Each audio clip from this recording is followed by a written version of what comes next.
నమస్తే, welcome to Telugu రాజ్యం. నేను మీ రామ్.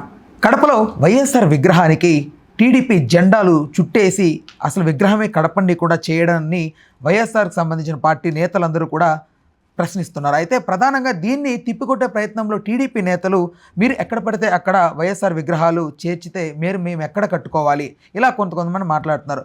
ఓవరాల్గా ఈ సబ్జెక్టుకి సంబంధించి తప్పు ఎవరి వైపు ఉంది అనే అంశం గురించి ప్రముఖ పొలిటికల్ అనలిస్ట్ కేఎస్ ప్రసాద్ గారు ఉన్నారు. ఆయనతో చర్చిద్దాం. సార్ నమస్తే. నమస్తే అండి. సో దీన్ని ఎలా చూడొచ్చు సార్ ఈ ఉదంతాన్ని? అంటే మా లాంటి వాళ్ళకి తెలియకపోవచ్చు వైఎస్ రాజశేఖర రెడ్డి గారి గొప్పతనం కానీ ఇదంతా కూడా. బట్ మోస్ట్ ఆఫ్ ది ఇప్పుడు ఎవరైతే ఉన్నారో ఈ పార్టీలో వీళ్ళందరూ తెలుసు కదా ఇది ఎంత సీరియస్ ఇష్యూ అవుతుంది, ఇది పొలిటికల్ టర్న్ ఎలా తీసుకుంటుంది, ఇది తెలిసినా కూడా ఎందుకంత అంటే అది దుస్సాహసం అనొచ్చా లేకపోతే ఏముందిలే అని లైట్ తీసుకోవడం ఏంటిది? ఇప్పుడు ఓవరాల్గా ఏంటంటే ఏ పార్టీ అయినా సరే వాళ్ళ ఆవిర్భావ దినోత్సవాలు వాళ్ళకి సంబంధించిన యాక్టివిటీస్లో ఏంటంటే వాళ్ళ జెండాలు, వాళ్ళ తోరణాలు, వాళ్ళ బ్యానర్లు, ఫ్లెక్సీలు ఊరంతా కడతారు. అంటే మనలో ఉండాలండి ఎప్పుడైనా సరే. ఇప్పుడు గాంధీ గారి బొమ్మకు తీసుకెళ్లి పార్టీ జెండాలు కట్టారనుకోండి, ఆయన విగ్రహంకి చుట్టూ ఎలా ఉంటుంది? ఆయన ఒక పార్టీ, ఒక కాంగ్రెస్ పార్టీ పరంగా ఒక iconic personality in the entire state. అందులో కడప సర్కిల్లో ఖచ్చితంగా అది డివిజన్ అవుతుంది. ఒంటిమిట్టకి వెళ్ళే రోడ్డు అండ్ కడప ఎంటర్ అయ్యే దగ్గర మెయిన్ సర్కిల్లో నేషనల్ హైవేలో ఆయన విగ్రహం ఉంటుంది. సో దాని చుట్టూ తెలుగుదేశం తోరణాలు కట్టడం అంటే పార్టీ పరంగా వాళ్ళు చూసి విధానం పరంగా అయితే ఆయన మెడకి తాళ్ళు కట్టి జెండాలు కట్టడం ఎంతవరకు సముచితం అన్నది వాళ్ళ విచక్షణకి వదలాలి.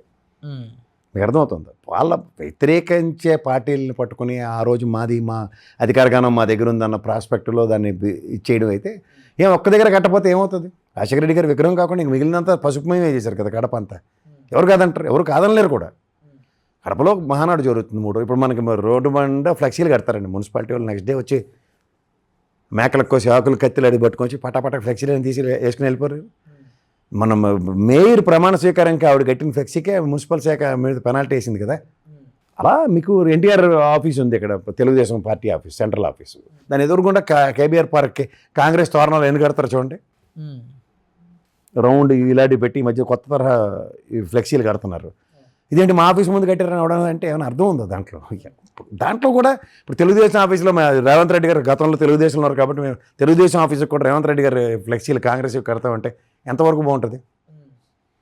ఆయన పార్టీ విధానాలు వేరు కాబట్టి మనిషి యొక్క ఐడెంటిటీ మారిపోయినప్పుడు, ఐడెంటిటీతో డిఫర్ అవుతున్నప్పుడు అప్పుడు మనం చేయవలసిన పనులు ఏంటన్నది చాలా ఇంపార్టెంట్. ఇప్పుడు ఐడెంటిటీ డిఫర్ అంటే ఖచ్చితంగా రాజశేఖర రెడ్డి గారు is from Congress and is son is YSRCP. తెలుగుదేశంతో ఎక్కడ ఇది లేదు. పోనీ ఎన్డీఏ కూటమిలో ఎప్పుడో ఉన్నారు కదా, ఇప్పుడు కడితే వచ్చింది ఏంటి, అప్పుడు బాగానే ఉన్నారు కదా, అలాంటివే ఉన్నాయి అనుకోండి. ఇప్పుడు దానికి బీజేపీతో విభేదించవచ్చు. శ్యాంప్రసాద్ ముఖర్జీ గారి విగ్రహం ఏదో ఉండొచ్చు, ఇవాళ తెలుగుదేశం తోరణాలు దానికి కట్టారు అనుకోండి. ఇప్పుడు కూటమిలో ఉన్నాం కదా పర్లేదంటే సమాధానం బాగుంటుంది. ఎగ్జాంపుల్ చెప్తాను. సో అట్లా మనం దేనికి కోరి అంటున్నాను. ఇప్పుడు కట్టినందువల్ల ఏమవలేదు, వాళ్ళు వచ్చి తీసుకున్నారు, పాలాభిషేకాలు చేసుకున్నారు, నెక్స్ట్ డే ఏమైంది? మళ్ళీ వీళ్ళు కట్టగలిగారా? అప్పుడు మీకు విచక్షణ అడ్డింది. ఈ విచక్షణ ముందే ఉంటే క్షణికావేశాలకు గురే కొన్ని చేసే పనుల వల్ల ఏమవుతున్నాయంటే కొన్ని అనవసరమైన కాంప్లికేషన్స్, రిప్రికేషన్స్ వస్తూ ఉంటాయి. అంటే దీన్ని అది ఓకే, ఇది ఒక నార్మల్ థింగ్ అని అనుకుంటే, బట్ పెద్ద నేతలు కూడా ఇన్వాల్వ్ అయ్యి మాట్లాడుతున్నారు దీని గురించి. ఏంటి దీన్ని రాజకీయం అని ఎందుకు చేయాలనుకుంటున్నారు దీన్ని? ఇప్పుడు పొరపాటు గ్రాపాటు జరిగింది, కట్టారు, కట్టింది పీకారు, దానికి పాలాభిషేకం చేసుకున్నారు, కడితే ఈసారి ఊరుకోమన్నారు. ఫ్రిక్షనే కదా. గోరుతో పోయి గొడవలాగా తేడా ఎందుకు? ఈ రాజశేఖర రెడ్డి గారి విగ్రహానికి కట్టొద్దు అని ముందే చెప్పేస్తే ఎవరు తలకాయ నొప్పి లేదు కదా. పీకిన తర్వాత ఇంకా కట్టలేకపోవడం అన్నది కూడా ఒక ప్రశ్నే కదా. పంతం కట్టినట్టే కదా, పంతం కట్టింది పంతం జస్టిఫై చేసుకోవాలి కదా. కానప్పుడు అనవసరం ఫ్రిక్షన్ క్రియేట్ చేయడమే కదా. ఆ ఫ్రిక్షన్ దేనికంటున్నారు అంటే కొంతమంది ఏమంటున్నారంటే గతంలో రామారావు గారి విగ్రహాలు పగలగొట్టినప్పుడు రానంత పరుషం జెండా కడితే ఎందుకు వస్తుంది అని మాట్లాడతాం. ఇప్పుడు ఆ మాటకు రాజశేఖర రెడ్డి గారి విగ్రహాలు కూడా పగలగొట్టిన ఉదంతాలు ఉన్నాయి కదా. ఇప్పుడు ఎండ్ ఆఫ్ ద డే మనం 8th చేస్తున్నాం, కరసం నేర్చుకున్న 6 నెలలు ముసలాం మనం పొట్టడానికి కరసం ఎందుకు రా అనే సామెతలాగా చనిపోయిన వ్యక్తులు చిరస్మరణీయంగా ఉండాలని చెప్పి వాళ్ళ కోసం పెట్టిన విగ్రహాలను వాళ్ళ మీద మీరు బల ప్రదర్శనలను మీ విశ్వ ప్రదర్శనలు చేస్తుంటే ఎవరికి ఉపయోగం, ఎవరికి లాభం ఉంటుంది? రైట్. అంటే అక్కడ కట్టమని చెప్పేది ఒక అట్లీస్ట్ అక్కడ ఉన్నటువంటి రూరల్ లీడర్స్ అయి ఉంటారు ఎవరైనానండి. ఇప్పుడు మన ఇల్లు కాని దగ్గరికి వెళ్ళి ఆ ఇంటి ముందు నేను బాజాలు కొడతానంటే అని అర్థం ఉందా? పెళ్ళి మీ ఇంట్లో పెట్టుకుని ఇక్కడ కొట్టుకోండి బాజాలు కంటే, లేదు వాళ్ళు ఎదురుగుంటాడు నాకు నచ్చట్లేదు ఆడి ఇంటి దగ్గరికి వెళ్ళి నేను బాజాలు కొడతాను, నా పెళ్ళికి నువ్వు ఆర్డర్ అడ్డానికి అంటే ఏమైనా అర్థం ఉందా దాంట్లో? నీ ఇంటి దగ్గర నువ్వు బాజాలు కొట్టుకుంటున్నావు, ఆడే ఏమైనా కంప్లైంట్ ఇచ్చాడా? ఇవ్వలే కదా. అరే పెళ్ళిలో బాజాలు కొట్టుకుంటాడు కానీ అని కాకుండా ఆడి ఇంటి ముందు కొట్టి ఆయన ఉచకాయించి ఆయన రెచ్చగొడితే ఏట్లాము? దేనికంటాను? అదైతే అనవసరమైన విషయమే కదా. మీరు కడపలో ఎక్కడైనా కట్టుకోండి, ఎవడైనా కాదన్నాడా? రాజశేఖర రెడ్డి గారి విగ్రహాన్ని ఎక్స్క్యూజ్ చేయండి అన్నారు అని చెప్పడం అక్కర్లేదు, మన విజ్ఞత అంటే ఎలాగో ఇప్పేస్తాం కదా, అంటే ఎందుకు ఈ లోపు ఎంత రచ్చ అనేది కూడా అంటే ఇప్పేస్తారని చెప్పి ముందు పనికి మళ్ళీ పని చేస్తే అది ఎంతవరకు న్యాయం, సముచితం? అవినాష్ రెడ్డి లాంటి వాళ్ళు, at the same time BTech Ravi గారు లాంటి వాళ్ళు, వీళ్ళు కూడా ఇన్వాల్వ్ అయ్యి దీన్ని ఇంత రసాబిస చేసి రాజకీయ టర్న్ చేసి అది ఖచ్చితంగానండి. ఇప్పుడు మీ ఇంట్లో నేను వచ్చి నా ఆధిపత్యాన్ని ప్రదర్శించినప్పుడు ఏమవుతుంది? నీకు ఆతిథ్యం ఇచ్చినప్పుడు ఆధిపత్యం ప్రదర్శిస్తే ఎంతవరకు రైట్ అనేది చాలా ఇంపార్టెంట్. కడప నిజమే 7 గెలిచారు మీరు, కాదనలే. మీరు ఆ ఇలాకాలో పెట్టుకున్నారు, వెరీ గుడ్. కడప ఎమ్మెల్యే గారు మీ వాళ్ళే, కానీ ఎంపీ అవినాష్ రెడ్డే కదా. ఆయన బాబాయ్ గారు కదా, ఆయన రాజశేఖర రెడ్డి గారు. ఆయనకి మీ జెండాలు కడతానంటే ఇప్పుడు ఎంపీ కూడా తెలుగుదేశం గెలిచి ఏం చేయలేరా మీరు అని తొడగొట్టారు అనుకోండి, ఎగ్జాంపుల్ చెప్తున్నాను. అప్పుడు ఏదో లోకల్ లీడర్లుగా కాదు, ఆయన స్థాయి ఎంపీ స్థాయి, ఎమ్మెల్యే వెసెస్ ఎంపీ ఫ్రిక్షనే కదా. ఎంపీ ఆధిపత్య పౌరుని, ఎమ్మెల్యే ఆధిపత్య పౌరుని చూపించినప్పుడు ఎంపీ కూడా ఆధిపత్య పౌరు చూపిస్తారు కదా. చూపించుకుంటూ ఎవరు ఉంటారు? బట్ ఇలా చూపించుకుంటూ పోవడం వల్ల లోకల్గా చిన్న పార్టీ కార్యకర్తలు వీళ్ళందరి మధ్యన కూడా మీరు అన్నట్టుగా ఫ్రిక్షన్ ఏర్పడుతుంది కదా సార్. ఏమైంది? ఏం అవలే కదా. ఒకవేళ ఒక్క అనిశ్చితి ఘటన కూడా జరగలేదు. జెండాలు కట్టారు, తీసేశారు, వాళ్ళు పాలాభిషేకం చేసుకున్నారు, దట్స్ ఇట్, అయిపోయింది. ఒక సీనియర్ లీడర్గా ఎంపీ అవినాష్ రెడ్డిగా మాట్లాడాడు. వీళ్ళు 2-3 బీటెక్ రవి అలాంటి వాళ్ళు ఏదో 2-3 మాటలు మాట్లాడారు, అయిపోయింది. There ends the matter. కానీ అది అలజడికి అక్కడి నుంచి ఇంకెక్కడికో లీడ్ అవ్వలే కదా. అయ్యే అవకాశాలు ఉన్నాయి కదా సార్. ఫర్దర్ లేదు, ప్రజెంట్ అయితే లేదు, అంత ఈజీ కాదు. రైట్. ఇది ఓవరాల్గా ఈ చర్యను అయితే మీరు సీరియస్గా అయితే అంటే అనవసరమైన చర్య అంటాను. ఇప్పుడు ఈ చర్య ప్రతి చర్యను ఉసుగొలిపేలా ఉన్నప్పుడు ఎప్పుడైనా సరే చర్య చేయడం తప్పు అంటాను.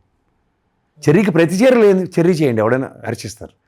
చర్యకి ప్రతిచర్య ఉండేది, చర్యని ప్రేరేపించడం ఎందుకంటారు?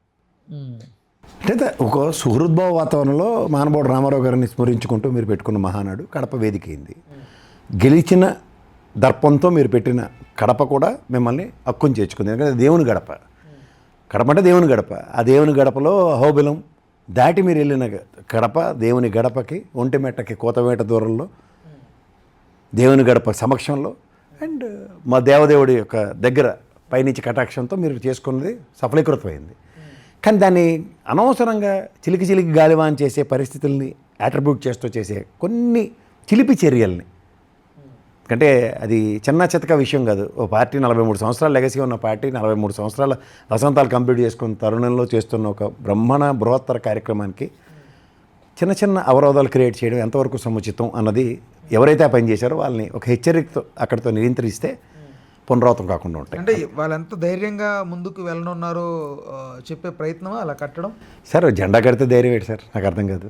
ఒక చిన్న పిల్లడు మీరు యూట్యూబ్లో చూడండి, తెలుగుదేశం ర్యాలీ వెళ్తుంటే వాడు జగన్మోహన్ రెడ్డి జెండా పట్టుకొని తిప్పుతూ ఉంటాడు. అందులో ఏముంది సార్? ఆ చిన్న పిల్లని ఏం చేస్తారు? అరే వెరీ గుడ్ రా, వీడికి చిన్నప్పటి నుంచి ఎంత కమిట్మెంట్ ఉందో అని ఆ పార్టీ నాయకులు, ఆ పార్టీ కార్యకర్తలు కూడా మెచ్చుకుంటారు. ఎందుకంటే కమిట్మెంట్ అండి. కార్యకర్త జెండా పట్టాడు అంటే వాడు ఈ shows is commitment towards the respective party. అది నేను ఆ చిన్నతనంలోనే నేను పట్టుకోలేదని వీడికి ఒక హెచ్చరిక, అలా తీసుకోవాలి. అది స్పోర్టివ్నెస్ అంటారు.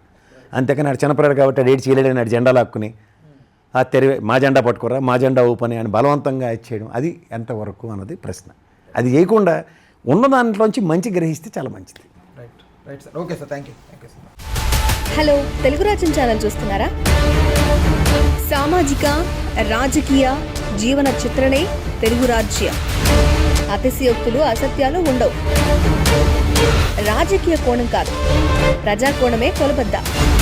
తెలుగు రాజ్యం వీక్షణ మీ ఉత్తమ అభిరుచికి నిదర్శనం.